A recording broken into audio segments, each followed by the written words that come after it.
The book I am reviewing today is by noted American historian David McCullough. It is called The Johnstown Flood, and it highlights the torrential floodwaters that devastated this small Pennsylvania town on Memorial Day of 1889. As a little background to the flood, it was and still remains the worst natural disaster in Pennsylvania history. Contributing to the break of the dam were torrential heavy spring rains, massive vegetation and timber clearing between the dam and the town, the extremely low valley location of the town, and questionable dam construction and maintenance.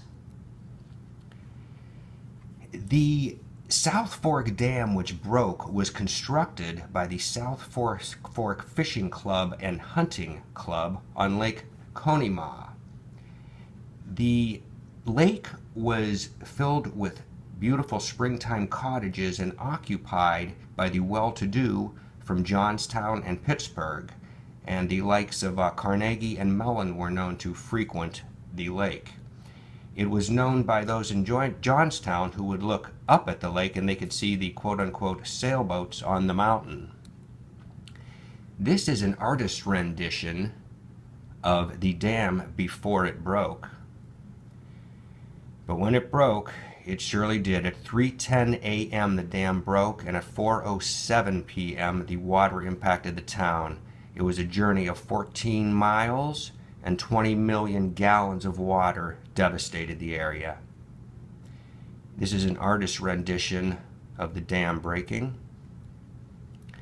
And here are some grim statistics. They speak for themselves. 2,009 dead, 1,600 homes destroyed, 4 square miles of downtown Johnstown were destroyed, and it was approximately a 35 to 40 foot wave on average that struck at 40 miles an hour, creating massive devastation. This is another artist's rendition of the death, destruction, and fires that resulted. Some post-event analysis would include the geographic locality of the dam to the town, whereas if the dam were to break, the town would be right in the direct path of the water. Secondly, clear-cutting of vegetation did not help matters either, because it loosens the topsoil and provided no resistance to oncoming floodwaters. There was also the question of questionable dam construction and maintenance, particularly by today's standards. And finally, and most interesting here, is the initiation of the Red Cross. This was actually, they arrived on June 5th, and it was their first major peacetime disaster relief effort on the part of the Red Cross. The other sources I used in putting this presentation together, first of all, include Johnstown, The Day the Dam Broke by Richard O'Connor. This book was written in 1957 and gives us a very basic assessment and follows very familiar format of events.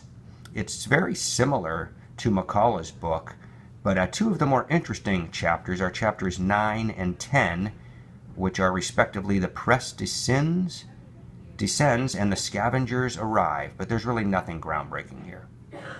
As a follow-up with that, the Johnstown Area Heritage Association provided a fairly comprehensive overview on their website, but once again, it is fairly conventional, and it is interesting to note that they helped to run the Johnstown Flood Museum in Johnstown, Pennsylvania.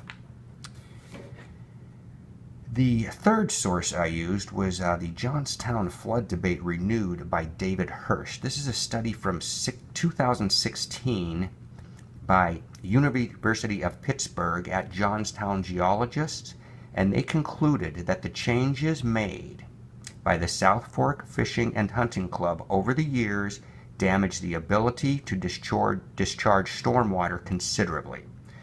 They also asserted that had the club restored the dam to its 1853 specifications, then the earthen dam would have held on May 31st, 1889.